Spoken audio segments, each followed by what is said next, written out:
Before we start, I'd like to give a huge shout out to Abdiel Rivera for becoming the latest member on my Patreon. Also would like to give a big shout out to Mendicus for testing this tactic many different times and also getting some good results with Bournemouth. So thank you, I appreciate it. Peace.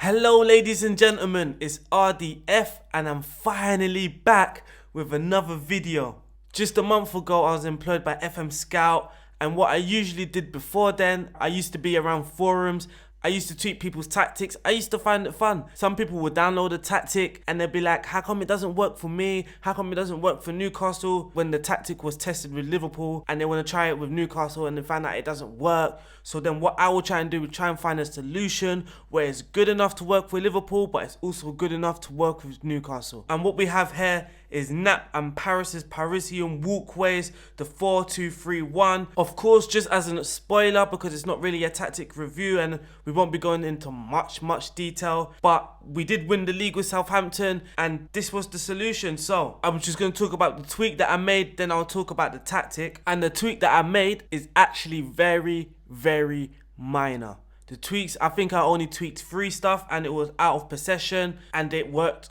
brilliantly for me. Winning the league with Southampton, it went great. So as you can see here, this is the original, is literally the exact same tactic but in out of possession. So this is what it looks like with the original and this is what it looked like when I tweaked it. I removed use tighter marking and knocked the press intensity from extremely urgent all the way down to the middle with slightly more urgent, and we removed get stuck in. My team, which is leaving gaps, it was easy to play through. Attacking wise, excellent. I couldn't say anything with it attacking wise, but when we're out of possession, I noticed it's so easy for my team to be pulled out of position. Another thing also is opposition instructions. So we didn't use man marking with this, we used opposition instructions. And how I use it, if I am playing against Manchester City, Liverpool, Man United, they have very key players. So for example, whenever I played Liverpool and they had Salah and Mane as the 2 wingers, what I would do, click them both, and where it says tight marking, I would use never. The thinking behind this is not to get too close to their danger men. I don't believe trying to mark the world's greatest players is actually a good idea. So if Salah has the ball or if Mane has the ball, we are instructed not to get too close. We kind of stand off them, and I believe this makes it a little harder for people like Mo Salah, for people like Mane, Sterling, Rashford. It's harder for them to beat you when you're standing off a little rather than tight marking. If you're tight marking against these very technical and speedy players, you may be getting beaten too easily. So we're going to talk about the tactic a little bit. It's a 4-2-3-1 setup. We've got the 2 wing backs who will consistently look to overlap the wingers, try and get the low crosses into the box. Our attacking width is fairly standard, so we are not playing too wide, we are still closer to each other. This also helps if we lose the ball, we are not too easily hurt by the opponent's counter attack, because really our players should be positioned close enough to minimize the size of the gaps. For approach play, pass into space, this is very great if you're using wingers. Advance forward, this helps use the pace of your players. When you're playing through balls and you've got speedy people running onto it, that's always going to be a good idea. You may find a little difficulty against teams that play 5 at the back, as they tend to just sit back, or teams that are just going to play defensively as they tend to sit back. But what you can do is move your line of engagement down to higher, and this should force the opponent's defense a little bit just to come out and just give you a little bit more space to play these passes. Full backs to overlap our wingers, get the ball inside the box with their low crossing. We're going to play out defense. This will instruct mainly these 2 players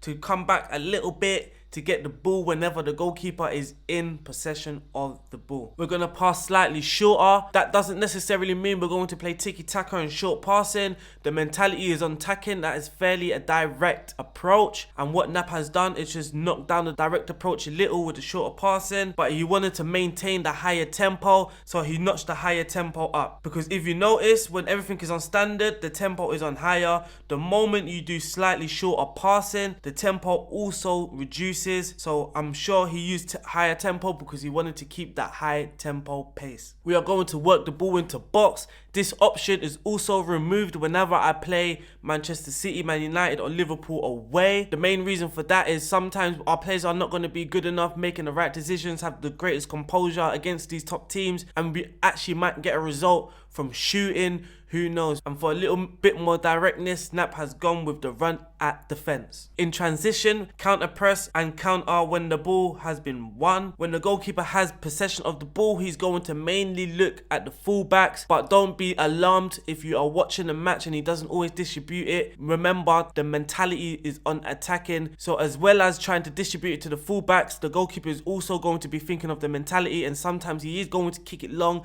he is sometimes going to take the direct approach. Defense shape, we're going to use the offside trap because we got the much higher line of engagement alongside the high defense line. Like I said before, when you have a defense line which is higher up, it's always good to use an offside trap, though using the offside trap can make your defense a little bit more aggressive, trying to step forward. For the defensive width is unnarrow, which I think is a good thing. So when the opposition has the ball on the flanks, your whole defense are going to position themselves very, very narrowly. This gives your defense a better chance of winning the ball whenever the opposition are going to cross the ball. So for the player roles, of course, we're going for the two wing backs who will look to bomb up and down the pitch. The left wing back will look to stay inside a little bit more, but they are going to be attacking players. They are going to need very good stamina. For the two centre backs, they are ball playing defenders. These defenders in possession may look to dribble, or they may look to play the counter pass, the more direct pass. But as you've got wingers on both flanks and an advanced forward with pass into space, this can be very, very useful. The centre midfield partnership is the deep line playmaker and the Mazzala. The deep line playmaker will be looked to control the game for you. He'll be the main person your team looks to when they need to create opportunities. Also, when they're looking to build from the back. When you're building from the back, your deep line playmaker will be key. For the Mazzala, he'll be looking to go wide, go into half spaces, trying to stretch the opposition's defense and the midfield. Before you break down the opposition's defense, you may need to break down their midfield too. For the two wingers, they are winger on support, so they're not as aggressive as wingers on attack, of course, but Knap has set them up as they are still going to be very aggressive wingers. For this, what I found, you don't need a left foot on the left hand side and you don't need the right foot on the right hand side. Actually, players that do cut in, it helps a lot. And the reason why I believe this happens is because you got two wing backs overlapping. He can be very capable of coming inside, supporting the second striker and also supporting the advance forward. Attacking midfield is the second striker, so at times when you're attacking, it will actually look like a 4-2-4 with the second striker pushing very, very high, and the advanced forward will be looking to move into channels, beat the opposition's defense line, beat the offside trap, causing all sort of havoc, but he will also be your main goal scorer. That's about it for the tactic. This tactic isn't downloadable. The main reason why it's not downloadable is because there's only literally 3 tweaks that anyone can do. You just remove tighter marking, you remove get stuck in, and you move the pressing intensity into the middle, slightly more urgent. So now let's look at some results. And as you can see, Southampton, first season, we won the league. Played 38 games with 96 points, that's very high. Man City with 91 points coming in second place. Our top goal scorer was Danny Ings with 19 goals. He was actually injured for a lot of the season too, so that could have been a lot more. Jan Valery, our right back, who didn't start the season, who became his own player with very good development. He came in with a 7.75 average rating. James Ward-Prowse, our deep line playmaker most of the times with 18 assists. Best pass completion, Jack Stevens, though he didn't play a lot. Most man of the match awards, no surprise with Danny Ings and Ward-Prowse. Most yellow cards, Kevin Danso, and the most red cards, Romeu. If we check some squad stats, we can see that Danny Ings scored the most goals. Sofiane Boufal come in second place with 12. Thiago Almada with 11. Kevin Danso scored 8. So, of course, you know that set pieces played a big part. With assists, James Ward-Prowse, Jan Valery with 10, Carl Walker-Peters with high number of assists as well as the right back. So, the right-hand side was pretty strong. My highest average rated players were Valery, Ward-Prowse, Højbjerg, Ubafemi. When he did play, he played very well. Danny Ings, Walker-Peters, Romeu the same. When he came in, he played very well. And Katabac is a young young player that I signed. And I'm just going to show you my signings quickly, who I signed. So at the beginning of the season, we signed Thiago Almada and Noah Katabach as originally rotated players. They came in on loan, and then in January, I signed them on a permanent deal alongside Kevin Danso and Jerome Uguene. I don't know how to say his name. He had the 16 million release clause and I signed him. The main reason why I signed him is because Vestergaard wanted to leave and he left. So let's look at the Premier League. We won 30 of our games, we drawn 6, and we only lost 2 the whole season. And the 2 games we lost to was Chelsea away and Liverpool at home, which is no surprise, and it didn't really hurt. It's no disappointment. We drew 6 games against Man United and Wolves, which I'm fairly happy about. West Ham, a little disappointment. Man United again and Chelsea, but then again Crystal Palace, a little disappointing. We managed to score 83 goals and concede 25, which is very good. We have a goal difference of a plus 58. Looking at the team stats now, average possession, we placed 8th with 50%, which is very, very good considering we're an attacking team and a very direct team. We finished 3rd with the most goals scored, 2nd with the best cross completion, 6th with the most crosses completed. Look, we scored 16 from corners, so you know corners and set pieces is a big thing. Pass completion, we're 18th, so fairly low. That's very disappointing. Also with passes completed, but chances created, 169 chances created. Magnificent. That is completely outrageous. 51 shots on target with 371 shots on target all season. The 2nd best conversion rate, average 18 dribbles a game. The 2nd best defense in the league. Conceded from corners, we conceded 4, which is not too bad. We didn't concede from a direct free kick, and we only conceded 3 from indirect free kicks. We managed to get 17 clean sheets from 38 games, which is very good for Southampton. But fouls made, we are only 11th. It's very good. We are still an aggressive team. 425 fouls, which places us 11th. That's very good. So if we look at the top goal scorers, it's Aguero, Sadio Mane, Danny Ings, which is very good. Average minutes per goal, Danny Ings is 5th placed. Danny Ings with the 9th most shots in the league. Nathan Redmond also had a few shots with 87. Danny Ings with